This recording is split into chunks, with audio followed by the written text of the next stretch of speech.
Holistic finance म्हणजे काय? बाकी सगळे तर फायनान्स मॅनेजमेंट करतातच की. बरोबर. काय होलिस्टिक म्हणजे काय? पूर्ण फायनान्शियल आस्पेक्ट्स 360 डिग्रीने बघणे. तर लाईफमध्ये काही बेसिक गोष्टी लागतात. जसं की आपण पहिल्यांदा जॉब लागला, पण काही इमर्जन्सी काही आली तर पैसे साठवले पाहिजेत. ते लोकांचे प्रॉब्लेम्स अजून बेसिक प्रॉब्लेम आहेत खाण्यापिण्याचे. सो तिथे तो व्यक्ती होलिस्टिक फायनान्स कशाला विचार करतो? कारण लाईफ निघालेली बेटर आहे माझ्यासाठी. हा तफावत भारत आणि अमेरिकेमध्ये आहे. अमेरिकेमध्ये 42,000 सर्टिफाईड फायनान्शियल प्लॅनर्स आहेत. इंडियामध्ये फक्त 2,000 सर्टिफाईड प्लॅनर आहेत. ते कळलं की इंडियामध्ये कॅपिटल इन्व्हेस्टमेंट किंवा शेअर्समध्ये इन्व्हेस्टमेंट सहज केली जाते. पण त्याच्या पाठीमागं बघण्याचा दृष्टिकोन त्यांचा ट्रेडिंग आहे, ना की इन्व्हेस्टमेंट करून लॉंग टर्म वेल्थ क्रिएशन आहे. एज्युकेशनची महागाई असेल, पेट्रोल डिझेल असेल, इतर गोष्टी असतील, लाईफस्टाईल खर्च, ही महागाई वाढलेली आहे. इंडियामध्ये लोक मिडल क्लास आहेत किंवा लोअर मिडल क्लास आहेत, त्यांना इमिडिएट श्रीमंत व्हायचं आहे. पण ही काही लॉटरी नाही आहे. कुठलीही इन्व्हेस्टमेंट म्हणजे लॉटरी नसते. त्याला एक पाया असतो. जर तुमचा पाया भक्कम असेल, जसं तुमच्याकडे एक 6 महिन्याचा इमर्जन्सी फंड आहे. जे रिच लोक आहेत ते जास्त इंटरेस्ट असू शकतील ना. कारण काय होतं की एखादा व्यक्ती आहे तो पैसेच कमी कमवतोय, तर तो काय होलिस्टिक विचार करणार?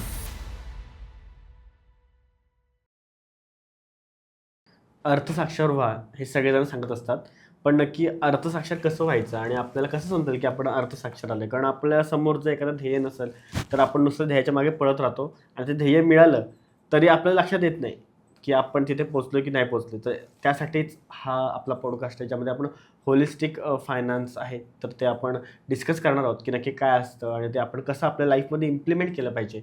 आणि त्यासाठी आपले एक गेस्ट आपल्यासोबत आहेत. तर सर, मी तुम्हाला रिक्वेस्ट करतो की तुम्ही पहिला आपल्या ऑडियन्सला तुमचं इंट्रोडक्शन करून द्या.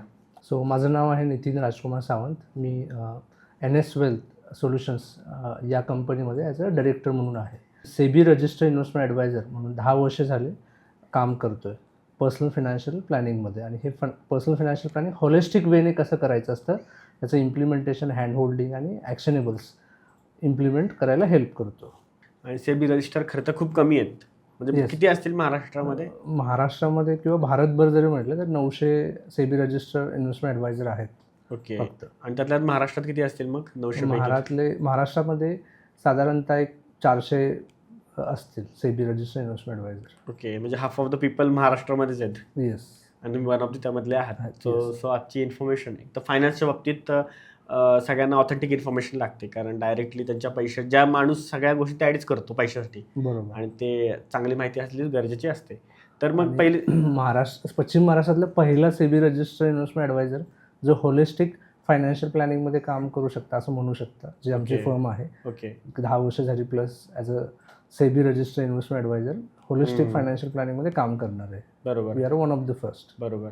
पण आता हे होलिस्टिक तर बोलता तुम्ही, पण ते ऐकायला खूप चांगलं वाटतं, पण ना लोकांना समजत नाही की नक्की आहे काय. इव्हन मला पण अजून कन्फ्युजन आहे की नक्की होलिस्टिक फायनान्स म्हणजे काय? बाकी सगळे तर फायनान्स मॅनेजमेंट करतातच की. बरोबर. होलिस्टिक फायनान्शियल प्लॅनिंग हा क्वेश्चन बऱ्याच लोकांना क्लिअर करायचा आहे की जो म्हणजे काय, होलिस्टिक म्हणजे काय. फायनान्शियल या सब्जेक्टकडे बघत असताना पूर्ण फायनान्शियल आस्पेक्ट्स 360 डिग्रीने बघणे. मग ज्याच्यामध्ये काय गोष्टी असतील तर लाईफमध्ये काही बेसिक गोष्टी लागतात. जसं की आपण पहिल्यांदा जॉब लागला तर पहिले काही पैसे, आपण काही इमर्जन्सी काही आली तर पैसे साठवले पाहिजेत. तर ते साधारणतः 3 ते 6 महिने एवढे इमर्जन्सी पैसे असावेत. तो एक भाग आहे की बेसिक कॅश फ्लो म्हणजे मॅस्लोज हायरार्की थिअरी म्हणून आपण शिकलो असेल त्याच्यामध्ये, सायकोलॉजीमध्ये. त्याच्यामध्ये मॅस्लोज हायरार्की थिअरीमध्ये जसं मूलभूत गरजांना महत्त्व दिलेलं आहे की अन्न, वस्त्र, निवारा, परत सिक्युरिटी, परत बेसिक सेल्फ ॲक्च्युलायझेशन किंवा सेल्फ रिअलायझेशन, ह्या काय मेथड्स टाकलेल्या होत्या. तसंच पर्सनल फायनान्समध्ये बेसिक काही गरजा आहेत, जसं की इन्व्हेस्टमेंट करत असताना पहिल्यांदा येते की इमर्जन्सी किंवा रिअलिस्टिक रिक्वायरमेंट ज्या असतात आपल्या लाईफमध्ये आत्ता जे लागत आहेत, म्हणजे 3 ते 6 महिन्याचा फंड किंवा 1 वर्षाचा fund, family to family change करणं असेल. त्यानंतर असेल तुमचे इन्शुरन्सेस, घराचा असेल, स्वतःचा असेल, हेल्थचा असेल, ॲक्सिडेंटल असेल, असे इन्शुरन्स असणं. त्यानंतर कशासाठी पैसे साठवतो ह्याची क्लॅरिटी असणं. मग ते मुलांच्या एज्युकेशनसाठी असेल, लग्नासाठी असेल, रिटायरमेंटसाठी असेल. ओके. तर ते गोल्स ठेवून इन्व्हेस्टमेंट करणं आणि सक्सेशन प्लॅनिंग म्हणजे विल प्लॅनिंग, असं 360 ॲस्पेक्ट्सनं लाईफकडे बघण्याचा दृष्टिकोन म्हणजे होलिस्टिक फायनान्शियल प्लॅनिंग. कारण प्रत्येक गोष्ट रिलेटेड आहे.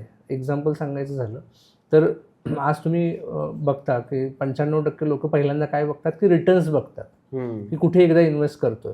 पण ही इन्व्हेस्टमेंट करायच्या अगोदर समजा एक्झाम्पल आपण एक जे मोस्ट ऑफ द लोक आत्ता इंडियन मार्केटमध्ये शेअर मार्केटमध्ये म्युच्युअल फंडा थ्रू इन्व्हेस्ट करतात, म्युच्युअल फंड इक्विटी म्युच्युअल फंडमध्ये. तर तिथे ऑब्जेक्टिव्ह काय आहे, जास्त रिटर्न मिळवणे. बरोबर. पण जर तुम्ही जॉब करताय आणि काही कारणास्तव तो तुमचा जॉब लॉस झाला, तर जे काही इक्विटीमध्ये इन्व्हेस्टमेंट केलेले आहे तर तुमचे घर खर्च, तुमचे EMI तर हे तर जाणारच आहेत. तर तुम्हाला काय करावं लागेल, ते पैसे काढावे लागतील. जे प्लॅनिंग तुम्ही कशासाठी केलं होतं, 5 वर्षाकरता, 7 वर्षाकरता किंवा 10 वर्षाकरता काय करावं लागेल, कारण की इझिली लिक्विडेबल आहे. त्यामुळे काय होईल, ते इमर्जन्सीला 6 महिन्याकरता, 3 महिन्याकरता घर खर्च चालवणं असेल, EMI असेल, तर त्यासाठी काढावे लागतील. म्हणजे काय झालं की तुम्ही जे काही इन्व्हेस्टमेंट केलेली आहे ती काय झाली, चुकीची झाली किंवा बरोबर नाही झाली.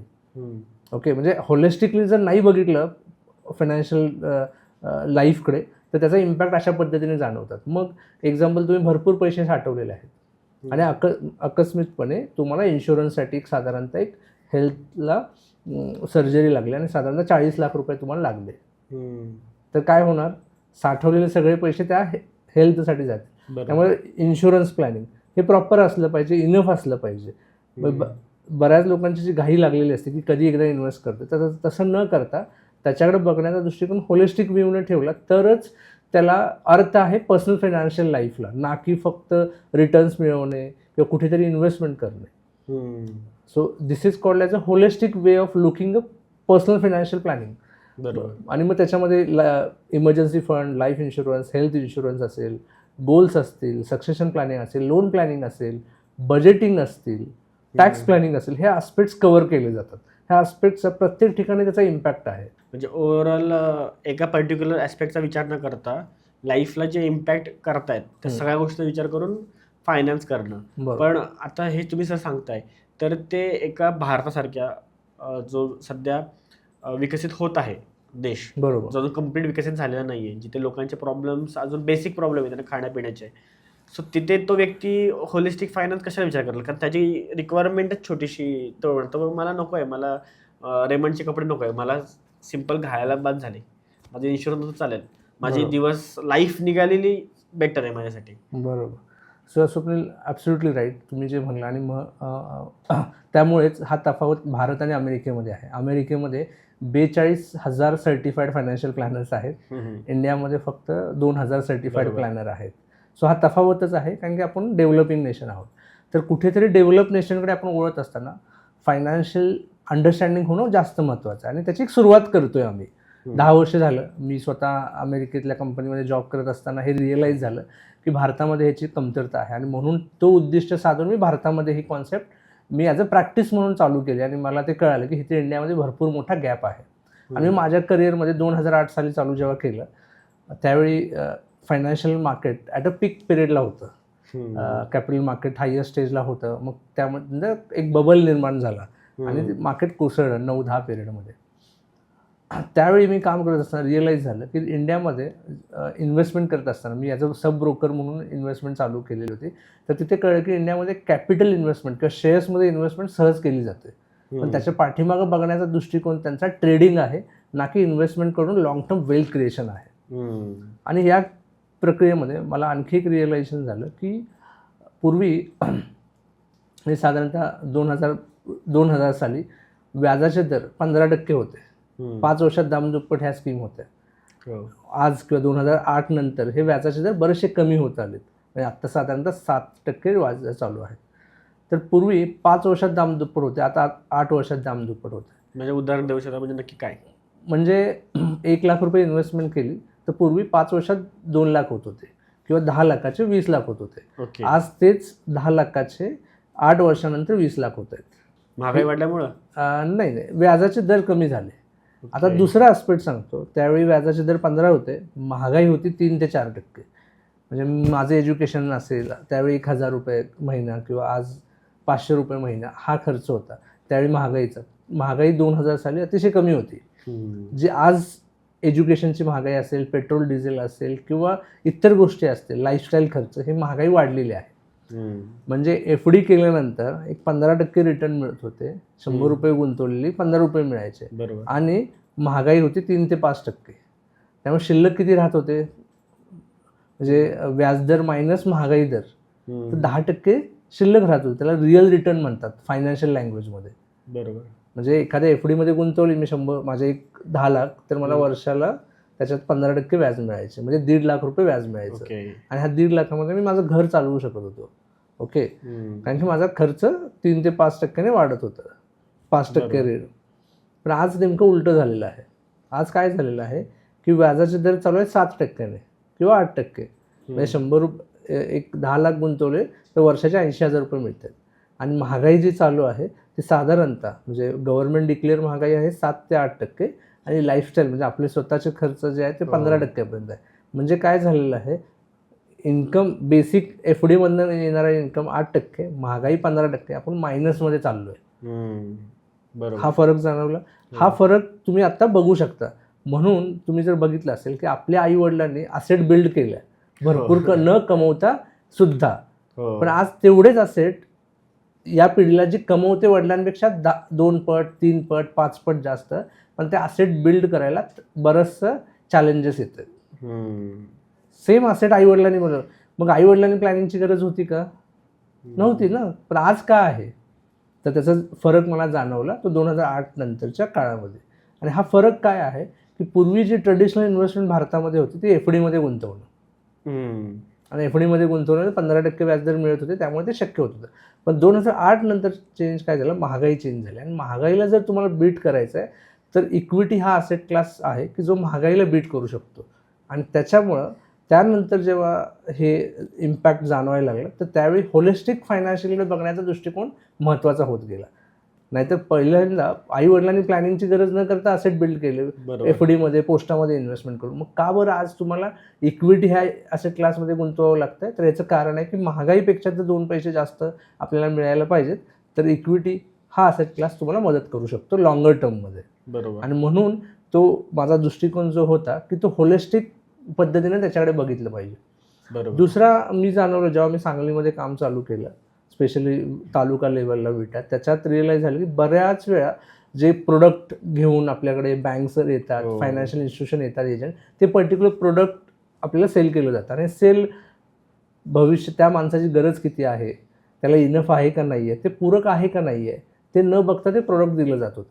मग याचा इम्पॅक्ट काय होतं की बरेच लोक प्रोडक्ट घेऊन बसलेले असायचे. मग ते प्रोडक्ट काय देतं आहे, इनफ आहे का त्यांच्या भविष्यातल्या गरजेला. म्हणजे अनुभव सांगायचं झालं तर वर्षाचे 1 लाख रुपये इन्शुरन्समध्ये भरतायत, आणि त्यांना सांगितलं तर तुमच्या मुलीच्या ग्रॅज्युएशनला पैसे मिळतील. बरोबर. ओके, मग 1 लाख रुपये वर्षाला भरून 20 वर्षाची पॉलिसी आहे. तर 20 वर्षानंतर त्या व्यक्तीला त्या पॉलिसीचे पैसे रिटायरमेंटला पैसे मिळतील म्हणून ही पॉलिसी त्या व्यक्तीला विकली गेली होती. वर्षाला 1 लाख रुपये मिळा आणि तुम्हाला 20 वर्षानंतर महिन्याला 1 लाख मिळतील, असा एक प्रोडक्ट प्रचलित कंपनीचा विकला गेला होता एका एजंटने. आता 1 लाख रुपये इसवी सन 2005 मध्ये भरपूर मोठी अमाऊंट होती. तुम्हाला 1 लाख रुपये मिळतील तिथे. मग तो व्यक्ती 20 वर्ष जेव्हा भरतो, 20व्या वर्षी त्याला मिळतात 40 लाख रुपये, आणि परत वर्षाला 1 लाख रुपये त्याला मिळतात. तर बघताना त्याच्याकडे आपल्याला दृष्टिकोन वाटतं की किती सुंदर पॉलिसी आहे. मला काय झालं तर फॅमिलीला पैसे मिळणार आहेत. बरोबर. उद्या त्याच्यामध्ये टॅक्स बेनिफिट होता. पण एंड ऑफ द डे 20 वर्षानंतर, म्हणजे आज आपण जर 2005 साली एखादी पॉलिसी घेतली, 2025 साली त्या 1 लाखामध्ये आज महिन्याचा खर्च पण होत नाहीये. बरोबर. ओके, ते मिळणार होते वर्षाचे 1 लाख रुपये. म्हणजे काय झालं, महागाईला बीट असणारे प्रोडक्ट ॲडवाईस केलेले नव्हते आणि ते इनफ नव्हते. हे 20 वर्ष प्लॅन करताना तुम्ही विचार केला जात नाहीये. कळालं का याचा अर्थ? की होलिस्टिकली बघितलं जात नाहीये, किंवा पैसे येत आहेत तर कुणीतरी सांगितलं म्हणून घेतलं, कुणी सांगितलं काय विचार नाही, तात्पुरतं आत्ता. आणि पुढच्याचा दृष्टिकोन पण तसा नाही, आणि जसा क्लायंट तसे प्रोडक्ट तशा पद्धतीने घेत गेलेले. मग कोणी रिअल इस्टेटमध्ये गुंतवलेत, कोणी सांगितलं पोस्टामध्ये गुंतवा, कोणी सांगितलं पल्समध्ये गुंतवा, कोणी सांगितलं पॅन कार्ड क्लबच्या स्कीममध्ये गुंतवा. ह्या अशा स्कीम्समध्ये लोक पैसे टाकत होते. आणि मी जेव्हा चालू केलं मला हे रिअलाईज झालं की लोकांनी जी इन्व्हेस्टमेंट केली ती स्कॅटर्ड मॅनरने केली कुठे. आणि ती स्कॅटर्ड कशासाठी, ती भीती आहे त्यांना की हे पुरेल ना, हे चांगलं आहे का, हे क्लॅरिटी मिळत नव्हती. आणि मग तेव्हा मी कडे बघण्याचा दृष्टिकोन होलिस्टिकली बघितला की त्या व्यक्तीला नेमकं काय पाहिजे. आणि मग जेव्हा एक सर्टिफाईड फायनान्शियल प्लॅनर मी जेव्हा कंप्लीट केलं त्यावेळी मला रिअलाईज झालं की पर्सनल फायनान्स हे फक्त इन्व्हेस्टमेंट म्युच्युअल फंडमध्ये किंवा इक्विटीमध्ये किंवा शेअर्समध्ये नाही, तर त्याच्याकडे बघण्याचा दृष्टिकोन होलिस्टिक पाहिजे, ना की फक्त इन्सिडेंटल, म्हणजे तेवढं तात्पुरतं की पॉलिसी घेतली किंवा एक इन्शुरन्स घेतला की झालं मी प्लॅनिंग केलं, असं नाही आहे मुळात. प्लॅनिंग ही कंटिन्युअस गोष्ट आहे. जसं आपण हेल्थमध्ये म्हणतो की मी फक्त एक्सरसाइज केली की झालं का, तर नाही, तर डाएट पाहिजे, रेग्युलरली चेकअप पाहिजे, वॉकिंग पाहिजे, रनिंग पाहिजे, बाकी सगळ्या गोष्टी केल्या पाहिजेत. तसंच आहे, जर तुम्ही जसं हेल्थवरती एक 10 वर्ष प्रॉपर वेळ दिला तर तुमच्या लाईफमधली 10 वर्ष वाढू शकतात. हेल्थवरती दररोज 1 तास दिला तर. तसंच पैशाच्या बाबतीत होलिस्टिक प्लॅनिंग केलं तर पैशासाठी 10 वर्ष कमी काम करावे लागतील. त्याची ॲश्युरिटी प्लॅनिंगमध्ये होतं. आणि हे होलिस्टिक बघण्याचा दृष्टिकोन आणखी का आढळला की जसं मी सांगितलं की मी शेअर मार्केटमध्ये चालू केलं ॲज अ सब ब्रोकर. तिथे मला रिअलाईज झालं की लोक कमी पैसे जे असतात ना, ते जास्त रिस्क घ्यायला बघतात. जसं तुम्ही बोलला की इंडियामध्ये लोक मिडल क्लास आहेत किंवा लोअर मिडल क्लास आहेत, त्यांना इमिडिएट श्रीमंत व्हायचं आहे. पण ही काही लॉटरी नाही आहे. कुठलीही इन्व्हेस्टमेंट म्हणजे लॉटरी नसते, त्याला एक पाया असतो. जर तुमचा पाया भक्कम असेल, जसं तुमच्याकडे एक 6 महिन्याचा इमर्जन्सी फंड आहे, तर तुम्ही लाईफमधली कुठलीही रिस्क घेऊ शकता. 1 वर्षाचा इमर्जन्सी फंड आहे, जॉब पण सोडू शकता, जॉब सोडू शकता. पण नाही करत लोक, काहीतरी रिस्पॉन्सिबिलिटी घेतात आणि ते अडकून बसते. सो 1 वर्ष 2 वर्ष जर तुमच्याकडे इमर्जन्सी फंड आहे की जो माझा पगार येतो तेवढा महिन्याचा मला इन्कम येऊ शकेल, एवढा जर फंड ठेवला, तर तुमची कॉन्फिडन्स लेवल काय वाढेल कुठलाही निर्णय घेत असताना. आणि तीच मिसिंग आहे की आत्तापर्यंत त्याचा कोणी विचार केलेला नाही आहे. सो जर तो तुम्ही विचार केला तर तुम्ही रिस्क घ्यायची कॅपॅसिटी वाढते तुमची. तसंच पर्सनल फायनान्समध्ये जर तुमचे बेसिक्स क्लिअर असतील, बऱ्याच वेळा इक्विटीमध्ये काही लोक अति इन्व्हेस्टमेंट करतात, काही कन्झर्वेटिव्ह, कारण की शेअर मार्केट हा बुडतात पैसे, हा एक समज आहे. तर हा समज कशामुळे झालेला आहे, काही बुडलेले आहेत पैसे. पण हा अवॉइड कसा करू शकतो? जर मी तुमच्याशी डिस्कस करताना सांगितले की जे पैसे 7 वर्षाकरता लागायचे आहेत किंवा 10 वर्षाकरता लागायचे आहेत, तेच पैसे तुम्ही इक्विटीमध्ये गुंतवले तर तुम्ही तिथं रिस्क घ्यायला एखाद्याला गाईड करू शकता. बरोबर.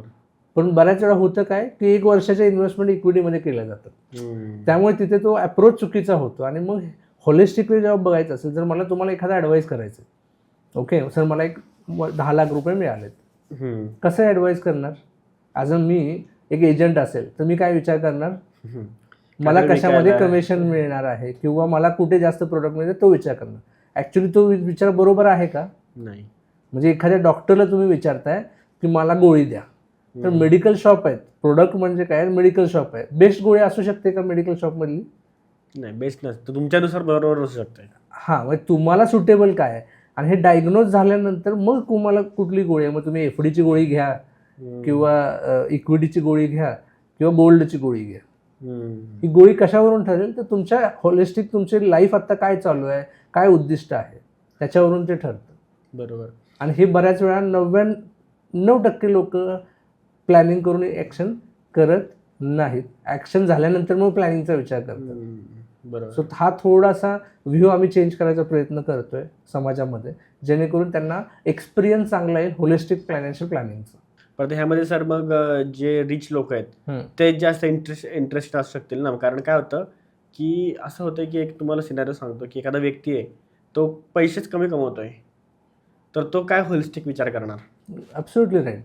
आता तुम्ही बघायचं झालं, पैसे कमी कमवतो म्हणजे एक साधारणतः दिवसाचे 1000 रुपये कमवणारा कामगार व्यक्ती आहे, तो त्याच्या लाईफमध्ये दिवसाचा घर खर्च त्याचा एक 100 ते 200 रुपये असेल किंवा 500 रुपये आपण म्हणू. पण राहिलेले 500 रुपये जरी तो महिन्याला साठवत गेला, महिन्याचे किती रुपये साठतील? एक 15,000 रुपये साठवू शकतात.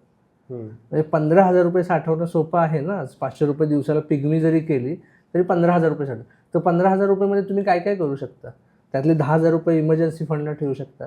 त्यातला 1,000 रुपयेमध्ये आज एखादा 5 लाखाचा विमा येतो, 10 लाखाचा विमा मिळतो, ॲक्सिडेंटल विमा मिळतो, हेल्थ विमा मिळतो. पंतप्रधानाने काही स्कीम्स काढलेले आहेत गव्हर्नमेंट ऑफ इंडियाने, योजना आहेत की ज्यात 300 रुपये प्रीमियम वर्षाला आहे, 500 रुपये प्रीमियम वर्षाला आहे हेल्थबद्दलच्या. ह्या 2 बेसिक गोष्टी, इमर्जन्सी फंड, हेल्थ इन्शुरन्स, हे करू शकतो. अवघड नाही आहे, फक्त तो विचार केला पाहिजे आणि ॲक्शन घेतली पाहिजे. मी जसं म्हटलं की 15,000 रुपये महिन्याला 500 रुपये साठवले की होतात. तर त्यातले 500 रुपयातले 100 रुपये इक्विटीमध्ये इन्व्हेस्ट केले, 100 रुपये इन्शुरन्समध्ये इन्व्हेस्ट केले, 100 रुपये इमर्जन्सीसाठी इन्व्हेस्ट केले, 100 रुपये रिटायरमेंटसाठी इन्व्हेस्ट केले. तर असा विचार करून जर इन्व्हेस्टमेंट केली तर शक्य आहे. त्यामुळे गरीब आणि श्रीमंत हा तफावत मुळात विचाराने आहे, ना की पैशाच्या स्वरूपात. जो 1000 रुपये दिवसाला कमवतो किंवा 500 रुपये कमवतो, त्या प्रपोर्शनेटली तो तशा पद्धतीनं प्लॅनिंग करू शकतो. त्यामुळे हा अप्रोच पाहिजे, ना की श्रीमंत किंवा गरीब. Hope you understand what I am saying. हां, म्हणजे भरपूर पैसे लागतात असं नाही आहे, पण प्लॅनिंग नसेल तर तुम्हाला त्याचा एक तुम्ही तुमच्या ऐपतीचं करू शकता, हां. असा येतो प्रकार. त्यामुळे श्रीमंताला उलट प्लॅनिंगची गरज नाही आहे. मी अजूनही सांगतो तुम्हाला, श्रीमंत माणसाकडे ऑलरेडी एक 10 कोटी 50 कोटी साठलेले आहेत. त्यांच्या बेसिक गरजा क्लिअर आहेत. त्यांना ते वेल्थ क्रिएशन करायचे, ते जास्त रिस्क घेऊ शकतात. तुम्ही मी रिस्क घेऊ शकत नाही आहे, म्हणून प्लॅनिंगची जास्त गरज आहे. कारण की उद्या मी इन्व्हेस्टमेंट केले आणि उद्या हे इमर्जन्सी मला हेल्थला प्रॉब्लेम आला तर काय येणार? माझे सगळे साठलेले पैसे जातात. आज हॉस्पिटलला जावा तर 70 ते 80% लोकांचे जे हॉस्पिटल खर्च होतात आज, किंवा ज्यांच्याकडे इन्शुरन्स आहे त्यांचं काय गोल्ड विकलं जातं, लोन घेतले जातात आणि मग ते पैसे हॉस्पिटलचे बिल असतील. ही रियालिटी आहे हॉस्पिटल. बरोबर. पण ह्याची सर आता गरज काय, म्हणजे एखाद्या व्यक्तीचं अशी किती जणांची लाईफ झाली त्यांना काय हॉलिस्टिक फायनान्सची कधी गरज पण वाटली नाही. बरोबर. एखादं कपल आहे, त्याचं आयुष्य चांगलं निघून गेलं, त्याला कधी वाटलं पण नाही की मला बाबा काहीतरी वेगळं प्लॅनिंगची गरज होती किंवा मला काहीतरी करायची गरज होती. सो अशा वेळेमध्ये माणसांनी का हॉलिस्टिक प्लॅनिंगचा विचार करावा?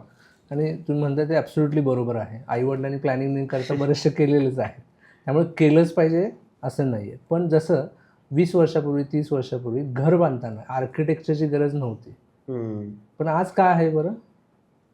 आपण डायरेक्ट विटा वाळू आणून घर बांधलं असतं ना. पण आज आर्किटेक्चर का आणतो? कारण की आर्किटेक्चर असा व्यक्ती आहे की कमी जागेमध्ये ते घर कशा पद्धतीने सुंदर बसू शकेल, जेणेकरून घराच्या जागेचा ऑप्टिमम फायदा होईल. बरोबर. ह्याचं कारण काय केलं की जागा कमी होत चालली जाते, व्हॅल्यू वाढले. बरोबर. जागा कमी होत चालली, जागेची व्हॅल्यू वाढली. त्यामुळे कमी जागेमध्ये माझं सुंदर घर कसं बनतोय, म्हणून आपल्याला आर्किटेक्टची गरज झाली. ती 30 वर्षापूर्वी गरज नव्हती. सिमिलर पद्धतीनं फायनान्शियल प्लॅनिंगमध्ये काय झालेलं आहे, महागाई इतकी वाढली की तुम्हाला जे काही ट्रेडिशनल व्ह्यूज होते, म्हणजे FD, पोस्ट ऑफिस, त्यातून प्लॅनिंग करून वेल्थ क्रिएशन करणं शक्य नाही आणि ते महागाईला बीट करू शकणार नाही. म्हणून होलिस्टिक फायनान्शियल प्लॅनिंगची गरज आहे. एक उदाहरण बघायचं झालं तर आपण एक कपल आहे ज्याचं वय आता 30 आहे. बरोबर. 2 वेळच्या जेवणाचं प्लॅनिंगचं एक उदाहरण मी तुम्हाला सांगतो. एका कपलला 2 वेळच्या जेवायला रिटायरमेंट नंतर किती पैसे लागतील हे आपण काढूया. बरोबर. 200 रुपये पर डे आज एक कपलचा साधारणतः जेवणाचा खर्च आपण पकडू. नाश्ता आला, जेवण घरामध्ये करतो, हॉटेलचा खर्च नाही, तर जेवणाचा 200 रुपये खर्च. हाच खर्च त्या कपलचा एक वर्षाचा काढला आपण 200 रुपये आणि इंटू 365 दिवस असतात वर्षाचे, 65 रिमूव्ह करू, 300 दिवस पकडू, किती रुपये होतात? 6 लाख रुपये होतील. म्हणजे एका कपलला 2 वेळच्या जेवणासाठी 6 लाख रुपये. हे 6 लाख रुपये आज तिशीत आहात तुम्ही. हा खर्च एक 7-8 वर्षात डबल होता. आपण 8 वर्षात डबल हा खर्च पकडूया. बरोबर. 8 वर्षात हा खर्च किती जाईल? म्हणजे तुमच्या 38व्या वर्षी हा खर्च किती राहील? 6-12 होणार. 12 लाख रुपये होईल. हाच 38 मध्ये आणखी 8 मिळवले म्हणजे वयाच्या 46ला किती होईल? अजून तो परत डबल होणार. बरंच डबल होणार म्हणजे किती होणार? 24 लाख रुपये. 24 लाख. बरोबर. 46व्या वर्षी तुम्हाला 2 वेळच्या जेवायला 24 लाख रुपये लागणार. त्याच्यामध्ये आणखी 8 ॲड करूया, 54. किती होतील? 2 वेळच्या जेवायला किती? 24चे डबल 48 लाख. 48 लाख रुपीज वयाच्या 54 वर्षी. तुम्ही आता 30 आहात, 55ला रिटायर घ्यायचं म्हणलं, आपण एक 55ला रिटायर व्हायला तुम्हाला 50 लाख रुपये 2 वेळच्या जेवणासाठी लागतील. कळतं? सिम्पल एकदम, जे रियालिटी आहे. म्हणजे त्यात मी तुमचे बाकीचे कपडा लत्ता लाईफस्टाईल खर्च काही पकडलेले नाही. जर 55ला एखादा माणूस रिटायर होतोय तर 2 वेळच्या जेवणासाठी त्याला किती रुपये लागणार आहेत? जवळ 50 लाख रुपये. आता तुम्हीची जी जनरेशन आहे ती मुलांवरती डिपेंड राहून तुमचं प्लॅनिंग करू शकताल का? नाही. तुम्ही आई वडिलांना सांभाळताय, तुम्ही तुमची मुलं तुम्हाला सांभाळतील याची शाश्वती चॅलेंजेस आहेत. काय त्या पद्धतीने जग बदलत चाललं. तर तुम्हाला तुमचं प्लॅनिंग करायचं आहे, तुमच्या आई वडिलांचं तुम्ही केलं आणि मुलांना शिक्षणाला पैसे घालतात. आज तुम्ही बघितलं असेल अमेरिकेमध्ये का बरं आई वडील 12वी नंतर नाही शिकवत, तर त्याचं कारण हे आहे की महागाई. आणि असणारा इन्कम. म्हणजे 2 वयाच्या जीवनाला तुम्हाला वयाच्या 55व्या वर्षी साधारणतः 50 लाख रुपये लागणार आहेत वर्षाचे. बरोबर. आता तिथून पुढे 55 ते 85 वय आहे, पुढची 30 वर्ष. पण तुम्ही रिटायर झालाय म्हणून काय महागाई थांबणार आहे? नाही थांबणार आहे. म्हणजे जस्ट विचार करा, लाईफस्टाईल तर अपग्रेड होणार अजून. 55 लाख रुपये तुम्हाला 2 वयाच्या जेवणाला जर पैसे लागत आहेत, तर तिथून पुढे 55ला दरवर्षी 55 ते काय 65 डबल आज होणार. आपण 65 म्हणजे 1 कोटी झाले. म्हणजे वर्षाला कोट रुपये लागतील. आपण एक समजण्याकरता एक उदाहरण घेतो. 55 ते 65 पुढच्या 10 वर्षात हा डबल होईल पकडू. म्हणजे 50 लाखचा 1 कोटी होणार 65ला, आणि 65 ते 75 2 कोटी वर्षाला, आणि 75 ते 85 म्हणजे साधारणतः 3 कोटी वर्षाला. ही पुढची 30 वर्ष तुम्हाला तुमची रिटायरमेंट जर व्यवस्थितपणे मॅनेज नाही करायची झाली तर तुम्हाला साधारणतः 5 ते 10 कोटी लागणार आहेत 2 वर्षाच्या जेवणाकरता. खूपच जास्त डिफरन्स आहे. काय हा नियोजन लोक करत नाहीत. बरं, हे 5 कोटी किंवा 10 कोटी वयाच्या 55ला तुम्हाला साठवायसाठी पुढची जी 25 वर्ष आहेत तुमच्याकडे आज महिन्याचे एक 3,000 रुपये साठले ना, तर 5 कोटी बरोबर तुम्ही अमाऊंट साठवू शकता. मोठी अमाऊंट नाही आहे. म्हणजे दिवसाला 100 रुपये जर साठवले तर 5 कोटी साठवता येतात. थोडंसं नियोजन करून आणि डिसिप्लिन बरोबर आणि उद्दिष्ट. बरोबर. या सगळ्या गोष्टी क्लिअर असेल तर बरोबर होतं. शक्य आहे. फक्त शॉर्ट टर्म किंवा फक्त ते बघणं, ट्रेडिंग किंवा लोन किंवा शॉर्ट टर्म गरज बघून पैशाच्या बद्दलचं नियोजन चेंज करण्यामुळे हा इम्पॅक्ट होऊ शकतो. त्यामुळे फायनान्शियल प्लॅनिंग हा एक होलिस्टिक आस्पेक्ट्स आहे, ना की फक्त एक प्रोडक्ट घेतलं की SIP घेतली म्हणजे मी प्लॅनिंग केलं असं नाही आहे. कारण की प्रत्येक इन्व्हेस्टमेंटचं एव्हेन्यू वेगळे आहेत. म्हणजे इक्विटीचे रिटर्न्स वेगळे आहेत, फिक्स इन्कमचं बेनिफिट वेगळं आहे. त्यामुळे लोकांकडे बघण्याचा दृष्टिकोन होलिस्टिक व्ह्यूने एक डिसिप्लिन पद्धतीने अप्रोच ठेवला पाहिजे की मी हे का करतोय. आणि बऱ्याच वेळा प्लॅनिंग करताना हे मिसिंग होणार आहे. जसं आज तुम्ही उदाहरण घ्यायचं झालं, बँकेत गेलो आपण.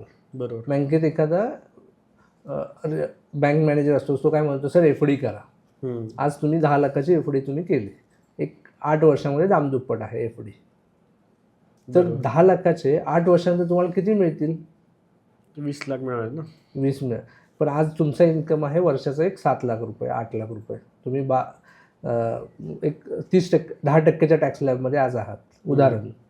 पुढच्या 8 वर्षामध्ये तुमचे टॅक्स स्लॅब काय होतील? साधारणतः 30%च्या टॅक्स स्लॅबमध्ये समजा गेला तर तुम्हाला किती पैसे हातात मिळतील?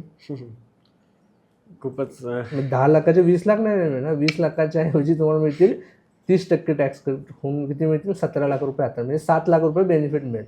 हा तुम्ही इन्व्हेस्टमेंट करताना विचार करत नाही. आणि मग त्यावेळी होलिस्टिक इम्पॅक्ट पडतो की तुमचा इन्कम काय आहे, भविष्यात ते पैसे कशासाठी लागणार आहेत, त्याचा त्यावेळी टॅक्स इफेक्टिव्हली पैसे हातात किती येतील, हे नियोजन बऱ्याच वेळा आपण करत नाही. बरोबर. ॲक्शन घेतो मग विचार करतो, जे की पहिल्यांदा विचार केला पाहिजे मग ॲक्शन घेतली पाहिजे. त्यामुळे प्लॅनिंगला आपण घर बांधताना सुद्धा प्लॅन पूर्ण काढतो, मग कॉन्ट्रॅक्टरला आपण घर बांधायला देतो. तसं तुमच्या लाईफचं नियोजन करायचं, पैशाबद्दलचं त्याचा प्लॅन केलं पाहिजे आणि मग तुमच्या ॲक्शन डिसाईड केलं पाहिजे कुठे चालले पाहिजे. कारण की ॲक्शन घेणं सोपं आहे, पण जर ती ॲक्शन चुकली तर त्याचा इम्पॅक्ट 5-10 वर्ष आपल्या ह्याच्यावरती होऊ शकतो. जसं घर बांधायच्या अगोदर एखादी भिंत चुकीच्या ठिकाणी आढळली तर पुढली 40 वर्ष आपण त्याच्याबद्दलचा प्रॉब्लेम करतो. तसंच फायनान्शियलच्या बाबतीमध्ये एखादा डिसिजन सहजपणे घेतात लोक, लाखो रुपये इन्व्हेस्टमेंट करण्याचा. तो विचार करून जर घेतला तर डेफिनेटली इट इम्पॅक्ट 10-20 इयर्स. आणि मग आता तुम्ही अशी म्हटला की अमेरिकेमध्ये लोक जसं म्हणजे मुलांना ठेवतच नाहीत 10-12 वर्षानंतर. त्यांना म्हणतात की बाबा तुम्ही तुमचं आता बघा. तर मग जे अमेरिकेत होतं ते 10 वर्षाने आपल्याकडे होतं. सो जे तुम्ही होलिस्टिक फायनान्स जी प्लॅनिंग म्हणतात ती सध्या इंडियामध्ये कमी आहे, बाहेरच्या देशामध्ये खूप आहे, तर कधीकडे येऊ शकते. तर मग हे लोक असं का करतात की आपल्या मुलांना 10 ते 12 वर्षानंतर सोडून देणं किंवा तुम्ही तुमचं बघा? ॲब्सोल्युटली. हा का बरं असं होतं आहे? जर तुम्ही बघितलं, आता मी सांगितलं हा भारतातला खर्च सांगितला की 2 वर्ष जेवायला आपल्याला साधारणतः 5 ते 10 कोटी वयाच्या बरोबर 55ला लागू शकतील. हा खर्च अमेरिकेमध्ये कळला आहे आता त्यांना. आणि त्यांना रिअलाईज झालं आहे की जर मी माझे पैसे मुलांच्या एज्युकेशनला जर टाकले तर मला रिटायरमेंटला पैसे राहणार नाही आहेत. हे रिअलायझेशन झाल्यानंतरच त्यांना कळालं हे की मी मुलांचा खर्च घेऊ शकत नाही आहे, म्हणून त्यांना इंडिपेंडेंट करावं लागतं. म्हणून तुम्ही जर बघितलं ऑस्ट्रेलिया, अमेरिका, न्यूझीलंड या जपान या कंट्रीजमध्ये मुलांचे खर्च ते मुलं स्वतः उचलतात. त्याचं कारण आहे की आईवडिलांनी जे प्लॅनिंग केलेलं आहे ते इनफ नाही आहे त्यांचं एज्युकेशन पूर्ण करू शकते किंवा आणि त्यांना रिअलाईज जर मी हा खर्च मुलांसाठी केला तर माझ्या रिटायरमेंटला हे पैसे पूरक होणार नाही आहेत. बरोबर. म्हणजे त्यांना माहिती आहे की एवढी अमाऊंट आपल्याला ऑलरेडी लागणार आहे हां, आणि ते ह्यांचे पैसे टाकले तर आपल्याला कधीच पुरणार नाही. म्हणून जर तुम्ही बघितलं की आज कुठेतरी आपल्याला अवेअरनेस आला की यार पूर्वी 1 मुलगा, 2 मुलं, 3 मुलं घरात असायची. आज आहे का ती परिस्थिती? नाही आहे. 1च मुलगा किंवा 2च मुलं आहेत. कारण की तुम्हालाही कळायला लागलं की आत्ता जर मी जास्त माझी असेल तर मला त्याला इफिशियंटली वाढवता येणार नाही. त्याला जो खर्च करावा लागतो तो जास्त आहे हो, ॲज कम्पेअर्ड टू पूर्वी. बरोबर. हा फरक ऑलरेडी आता समाजामध्ये जाणवायला लागला आहे की आपण आपली मुलं आपण खर्च किती असला पाहिजे, किती वेळ होतं. बरोबर. मग आता तुमच्या एवढ्या प्रॅक्टिसमध्ये तुम्हाला कळतं की किती जण आहेत आत्तापर्यंत की ज्यांनी हे सुरुवात केली, ज्यांना लक्षात आलं की भारतामध्ये आता हे वाढत चाललंय का होलिस्टिक फायनान्स? हा गेली 15 वर्ष झाले मी हा अवेअरनेस घेतोय. हा अवेअरनेस करत असताना बऱ्याच वेळा अवेअर होणं आणि इम्प्लिमेंट करणं याच्यामध्ये जरा जमीन आसमानाचा फरक येतो. कारण की फक्त 5% लोक हे इम्प्लिमेंट करू शकतात. बरोबर. जसं की जिम मेंबरशिप असते, महिन्याच्या सुरुवातीला लावली जाते नवीन वर्षाच्या आणि फेब्रुवारीमध्ये फक्त त्यातली 5 ते 10% लोक येतात. तसंच आहे, हा आम्ही अवेअरनेस करतोय.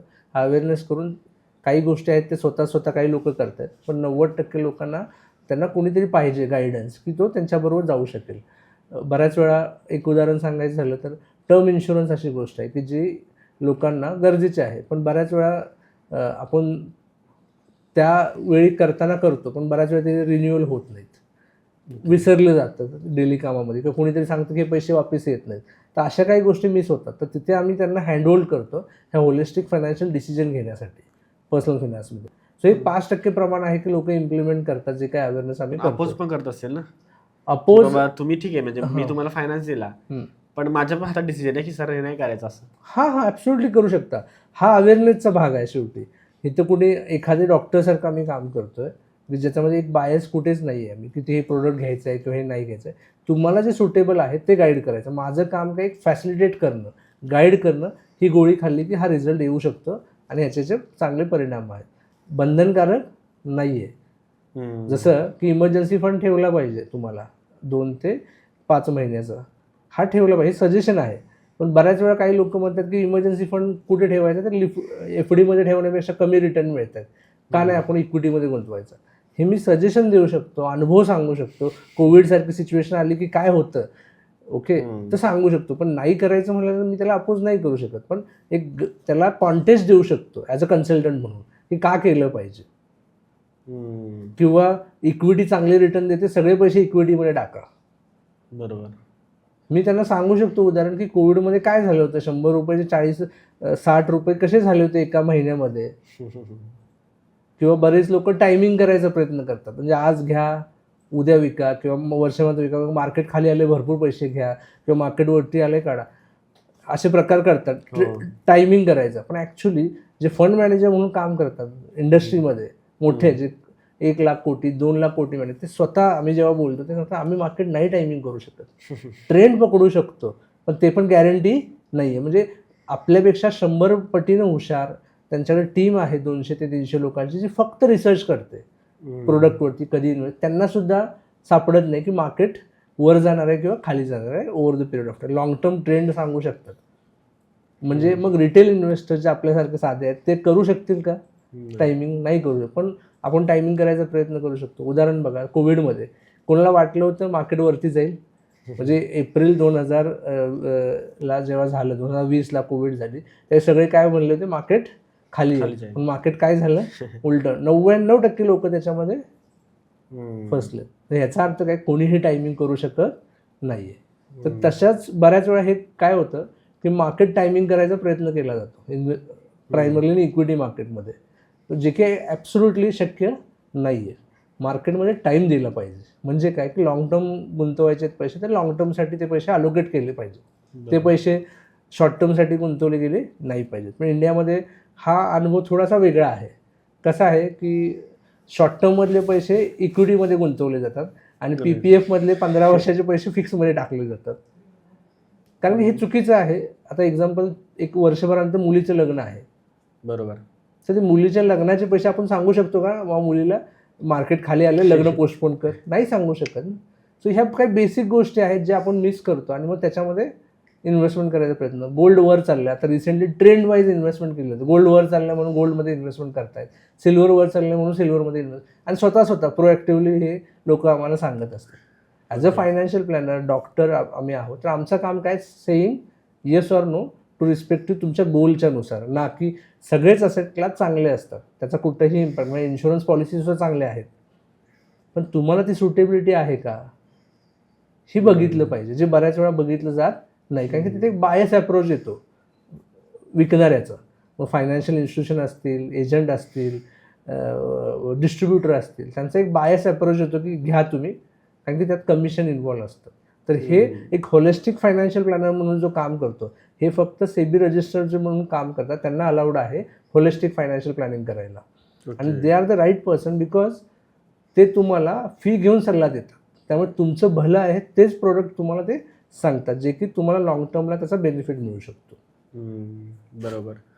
म्हणून आता इतर लोक फक्त तुम्हाला जस्ट त्यांच्या अकॉर्डिंग काय बेटर आहे ते सांगू शकतील, की तुमच्या लाईफसाठी काय, किंवा तुमचं जसं म्हणतात तुम्ही 360 डिग्री विचार करून की बाबा ह्या पर्सनला आपल्याला 20 वर्षात कुठं बघायचं आहे, तिथं ह्या डिसिजनने जाऊ शकतो का.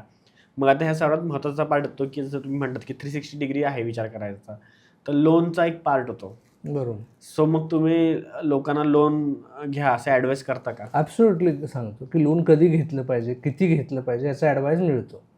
सो लोन बऱ्याच वेळा आता आपण ॲडव्हर्टाईज बघतो आणि घरासाठी, फिरायला जाण्यासाठी पण लोन मिळतात. हो. बऱ्याच फायनान्शियल इन्स्टिट्यूशन आहेत की ज्या फिरायला जाण्यासाठी पण लोन करतात. त्यामुळे लोन कधी घेतलं पाहिजे, किती झाल्यानंतर घेतलं पाहिजे. आता समजा घर घ्यायचं आहे तर डाऊन पेमेंटचं पहिल्यांदा प्लॅनिंग करून घेतलं पाहिजे. कुठल्या प्रकारचं लोन घेतलं पाहिजे. मग education loan is good, home loan is good, पण कार लोन किती घ्यायचं आहे, कधी घ्यायचं आहे, याच्या गोष्टी आम्ही गायडन्स करतो. त्या माणसाच्या प्रोफाईलनुसार ते चेंज होत जातं. प्रत्येकाला असं फिक्स नाही आहे की तुम्हाला दिला तोच ॲप्लिकेबल होईल असं नाही. बरोबर. त्यात पण प्रत्येकाला सांगायचं असेल तर त्याचा पहिला ॲनालिसिस करावं लागेल. ॲब्सोल्युटली. सो असं सांगून फायदा नाही. हा, म्हणजे ते रिझोनेट नाही होणार ना. मग गोळी घेतो ना आपण, आज फायनान्शियल इन्स्टिट्यूशनचे प्रोडक्ट आहेत ना, आपण गोळी घेतली, पॅरासिटामॉल डोकं दुखते म्हणून गोळी घेतली, पण नेमकं निदान काय झालंय हे जर त्याला क्लिअर पाहिजे असेल, त्याला होलिस्टिक बघितलं पाहिजे. नेमकं त्याचा प्रॉब्लेम काय होता, माहिती लागते आणि माहितीशिवाय देता येत नाही. मग होलिस्टिक बघण्याचा दृष्टिकोन लॉंग टर्म सोल्युशन आहे, शॉर्ट टर्म नाही आहे. याच्याकडे बघण्याचा दृष्टिकोन लॉंग टर्ममध्ये तुमचा प्रॉब्लेम सॉल्व्ह होईल. शॉर्ट टर्ममध्ये तुम्हाला थोडंसं पेनफुल वाटेल की यार भरपूर माहिती लागते, पण ॲब्सोल्युटली त्या माहितीशिवाय सल्ला देणं लॉंग टर्मला इम्पॅक्ट होऊ शकतो, बाकी काही नाही. पण आता जी तुम्ही सांगते सगळ्या गोष्टी की होलिस्टिक फायनान्स करायला पाहिजे, तर जी आता जेनसी जनरेशन किंवा जी येती जनरेशन आहे पुढची, ते AI च्या जगामध्ये सगळ्या गोष्टीमध्ये तो सगळा डेटा त्याला माहिती आहे, AIला सगळं आहे, मग ते त्यांचं करू शकत नाहीत का? ॲब्सोल्युटली करू शकतात आणि ते करायला पाहिजे. पण बऱ्याच वेळा एक म्हणतो ना आपण की पर्सनल फायनान्समध्ये time is very important. Okay, मग तो इन्व्हेस्टमेंटचा असू दे किंवा तुमचा वैयक्तिक, तुम्ही किती वेळ ह्याच्याकडे देऊ शकता या गोष्टीकडे. बऱ्याच गोष्टी चेंज होतात. आता एक उदाहरण सांगायचं झालं, रिसेंटली एक मेंबर होते, त्यांनी प्लॅनिंग एकदा करून घेतलं आमच्याकडून आणि ते स्वतः करायला लागले. ॲब्सोल्युटली स्वतः करणं. त्यांची काही इन्शुरन्स पॉलिसी होते, हेल्थ इन्शुरन्स होता, तो 5 लाखाचा आम्ही 10 वर्षापूर्वी सजेस्ट करत होतो. 25 लाखाचा टर्म इन्शुरन्स दिला होता 10 ते 12 वर्षापूर्वी. पण आज ते ओके आहे का, इनफ आहे का, तर बिलकुल नाही आहे. आज त्यांना जेव्हा हॉस्पिटलला खर्च आला त्यावेळी 22 लाख रुपये खर्च आला. बापरे, एवढा घेतला होता 5 लाखाचा, 22 लाखाचा खर्च आला. म्हणजे वेळेनुसार तुम्हाला तुमचे पर्सनल फायनान्सेस अपडेट केले पाहिजेत, चेंजेस केले पाहिजेत. हे बऱ्याच वेळा आपण मिस करून जातो. बरोबर. तर त्यात ते त्यांना जे शिक्षण भेटलं त्याच्यावरच ते टिक राहिले. हां, शिक्षण किंवा त्यावेळीचा तो प्लॅन होता, तो इनफ होता का त्यावेळी, बरोबर होता. आज आहे का तो, बिलकुल. तो अपग्रेड केला पाहिजे. तशाच पद्धतीनं काही फायनान्शियल गोष्टी होतात लाईफमध्ये. तुम्ही पूर्वी कन्झर्वेटिव्ह होता, इक्विटीमध्ये इन्व्हेस्ट करत नव्हता, पण आता तुम्ही काय झालेलं आहे, तुमचं प्रोफाईल चेंज झालं, तुम्ही आता ॲग्रेसिव्ह झालं आहे. तुम्ही 4 वर्षाचे रिटर्न्स बघितले, इक्विटीमध्ये भरपूर पैसे मिळतात, मग काय होतं, तुमचं प्रोफाईल चेंज होतो. तुम्ही काय होता? ॲग्रेसिव्ह. ॲग्रेसिव्ह होतो. तिथेच आमच्यासारखा डॉक्टर किंवा पर्सनल फायनान्स ॲडवायझर हेल्प करतो तुम्हाला की कुठे रिस्क घ्यायची आहे किंवा कुठे घ्यायची नाही आहे. म्हणजे तुम्ही डे इन डे आउट नाही बघू शकत. It's a very vast subject of personal finance. बरेचसे नवीन प्रोडक्ट येतात, बऱ्याचशा नवीन गोष्टी होतात. आता टॅक्स इम्पॅक्ट मी सांगितलं की एफडी तुम्हाला मॅच्युरिटी होताना तुम्हाला मिळणार 17 लाखच आहे. 3 लाख टॅक्स हा तुम्ही इन्व्हेस्टमेंट करत असताना विचार नव्हता केला. तसे लाईफमध्ये, पर्सनल लाईफमध्ये बरेचसे फायनान्शियल डिसिजन तुम्ही घेता ना. बरोबर. त्याचा इम्पॅक्ट तुमच्या ह्याच्यावरती, तुम्ही रेंटेड राहत असता, रिटर्न फाईल करणं, टॅक्सेशन कसं दाखवणं, टॅक्स हार्वेस्टिंग कसं करणं, की टॅक्स वाचवता कसा येऊ शकेल, ह्या सगळ्या इंटरलिंक आहेत. ते याच्यामध्ये नाही घेता येतात. आणि ह्याच्यासाठी जर तुम्हाला जमत असून तुम्ही एक्सपर्ट होऊ शकता, कारण की आम्ही हे डे इन डे आउट करतो त्यामुळे आम्हाला माहीत आहे. पण जर एखादा व्यक्ती करू शकला तर त्याच्यासारखं बेस्ट काही नाही आहे. पण त्याच्या अगेन्स्ट तो जो टाईम देणार आहे आणि त्याच्यातून जे आउटपुट येणार आहे त्याच्याऐवजी एक प्रोफेशनल जे दररोज काम करतात हे जास्त फायदेशीर आहे. म्हणजे स्वतः डॉक्टरचं रिसर्च करायचं आणि स्वतः डॉक्टरचे करायचं आणि त्याचा वेळ, म्हणजे एखादा व्यक्ती दिवसाला महिन्याचा इन्कम 1 लाख रुपये आहे त्याचा, तर त्याच्यात 8 तास काम करतो आणि 20 दिवस काम करतो. म्हणजे साधारणतः त्याचं दिवसाचा इन्कम काय झाला 20,000 5,000 रुपये. बरोबर. 5,000 रुपये त्याचे 8 तासाचे कामाचे मिळतात. म्हणजे 8 तास म्हणजे एका तासाचे पैसे किती झाले? 500 रुपये. 500 रुपये तुम्ही दररोज तुम्ही तुमचं पर्सनल फायनान्स जेव्हा मॅनेज करणार, जर 1 लाख रुपये इन्कम, त्याची साधारणतः 50 लाख रुपये इन्व्हेस्टमेंट असेल, तर तो वेळ किती जाणार त्याचा? त्याच्याऐवजी एक प्रोफेशनल आहे जो 50,000 रुपये फी घेऊन ते 50 लाख मॅनेज करतोय, ते जास्त फायदेशीर आहे का स्वतःचे 1 तास दररोज इन्व्हेस्ट करायला लागणार, रिसर्च करणं, फंड मॅनेजर कुठला स्टॉक आहे, स्टडी करणं, अभ्यास करणं, कधी बाहेर पडायचं, हे तू करू थर्ड पॉईंट ऑफ व्ह्यू वेगळा असतो ना. म्हणजे मला माझ्या गोष्टी बरोबरच वाटतं. हां बरोबर, माझ्या गोष्टी बरोबर वाटतात. आणि ते डे अँड डे रिसर्च आहे हा. आणि हा रिसर्च एका वैयक्तिक माणसाला मेंटेन करणं डिफिकल्ट आहे. म्हणजे इन्शुरन्समधले अपडेट असतील, उद्या क्लेम आला तर सगळंच तुम्ही करणार आहेत का? तुमच्या वाईफला किती कळणार आहे? आणि मेल्यानंतर काय? सो बरोबर, सगळ्या गोष्टी नाही करू शकत आहे आणि हे आम्हाला कळलेलं आहे. त्यामुळे एक प्रोफेशनल अप्रोच काय असतं तर तोच आहे की आम्ही स्वतः रिसर्च करत असतो. काही आणखी चांगल्या गोष्टी आल्यात का, जसं आम्ही सांगितलं टॅक्स हार्वेस्टिंग, रिबॅलन्सिंग, ह्या गोष्टी नॉर्मल वैयक्तिक माणसाला व्हेरी डिफिकल्ट आहे. आज हजबंड वाईफ दोघे एकत्र किती वेळ बसतात? पण आज आम्ही आमच्या काही फॅमिलीज बघतो, दोघं हजबंड वाईफ एकत्र बसतात जेव्हा पर्सनल फायनान्सचं डिस्कशन होतं. कारण की इट्स अ फॅमिली प्लॅनिंग ना, it's not only about you, it's all about family. तर त्याचं कसं करायचं, ह्या सगळ्या गोष्टी त्या पर्सनल फायनान्समध्ये इन्क्लूड असतात. बऱ्याच वेळा लोक स्वतःचं करायचं, AI वापरून करणं ना, थोडं करू शकतील, पण एक सर्टन लेवल नंतर 1 कोटी 2 कोटी नंतर एक प्रोफेशनल मॅनेजर पाहिजे जो तुम्हाला हे गाईड करू शकेल. आणि बरेचसे फायनान्शियल प्रोडक्ट चेंज होतात. आता उदाहरण सांगायचं झालं तर रिसेंटली आम्ही एक AIF आहे, फिक्स डिपॉझिट्स, त्याचं 13% रिटर्न्स आहेत. आम्ही त्यांना ॲडवाईस केलं. आता तुम्ही म्हणताल मग 13% FDचे रिटर्न्स आहेत, बॉन्डचे रिटर्न्स आहेत, तुम्ही ॲडवाईस केलं, तुम्ही मग प्रत्येकाला का नाही दिला हा? बरोबर आहे. कारण की त्याचं प्रोफाईल चेंज झालं आहे. त्याची इन्व्हेस्टमेंट 5-10 कोटीच्या वर गेल्यानंतर तिथे रिस्क घ्यायला आम्ही थोडीशी त्याला हँड होल्ड करू शकतो.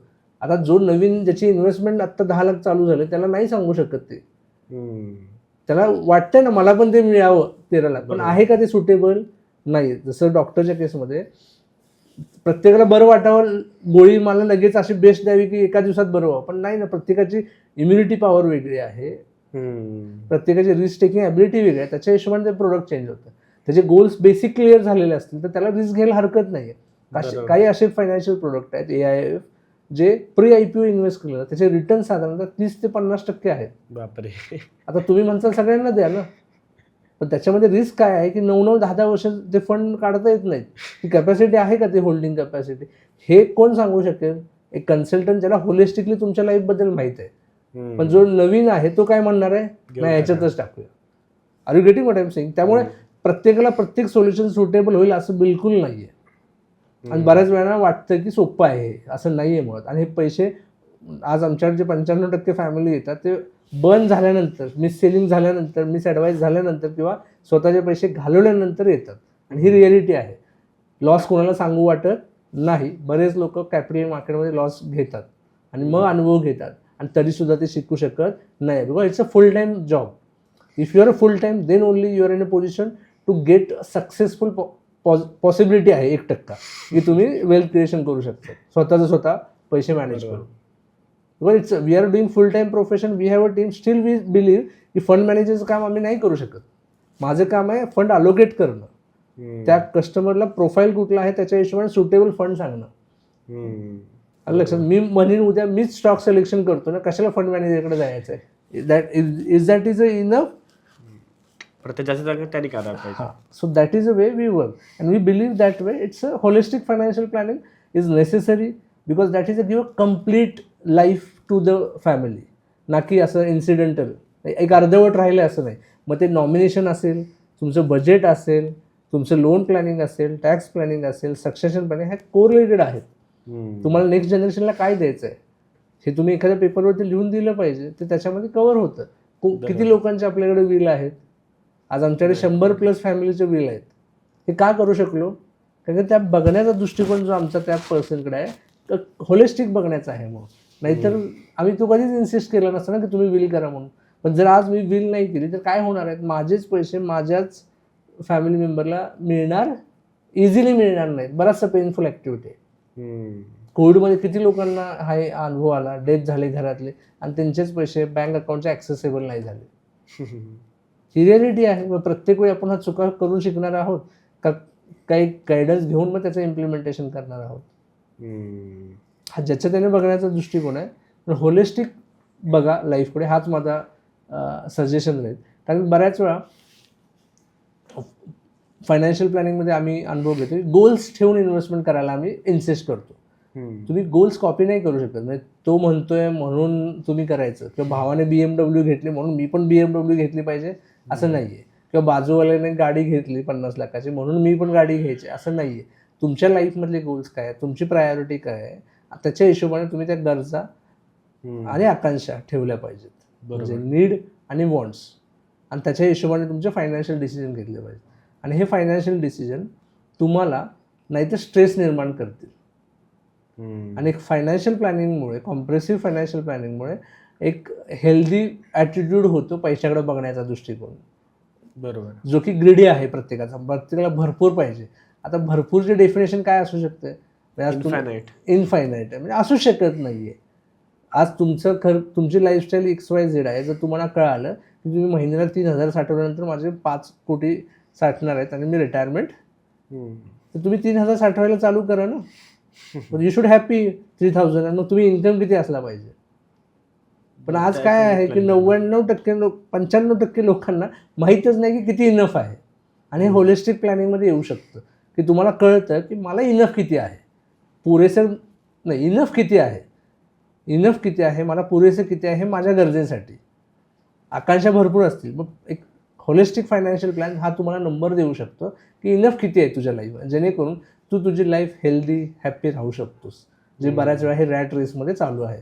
म्हणजे एक संपले की एक आणखी पाहिजे, एक संपलं की आणखी. हे कधी होईल तर तुम्ही ह्या रॅट रेसमधून जर बाहेर पडला. रॅट रेस म्हणजे काय की तुम्हाला कळलं की माझे इनफ आत्ता जे काही सेव्हिंग मी साठवले त्याने माझे एवढे गोल्स पूर्ण होत आहेत.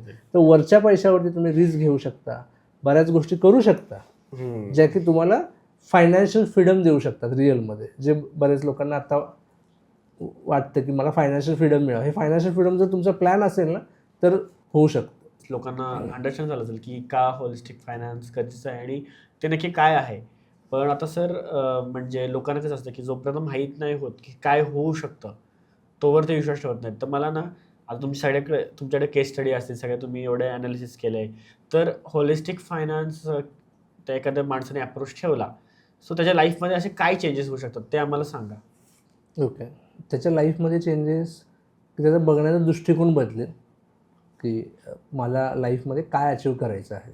ओके. जसं की जेव्हा होलिस्टिक फायनान्शियल प्लॅन करतो त्यावेळी त्याला कळतं की माझ्या लाईफमध्ये उद्दिष्ट काय आहेत आणि त्या उद्दिष्टाला लागणारे पैसे किती आहेत आणि ते पैसे इनफ आहेत का. बरोबर. ओके. आणि त्याला एक त्याच्याकडे बघण्याचा दृष्टिकोन जसं हेल्दी होऊ शकतो, हॅपियर होऊ शकतो की माझ्याकडे एवढ्या पैशात मी हे अचीव करू शकतो. ही क्लॅरिटी मिळेल, जी क्लॅरिटी बऱ्याच वेळा मिसिंग असते. हा एक बेनिफिट त्याला मिळू शकतो.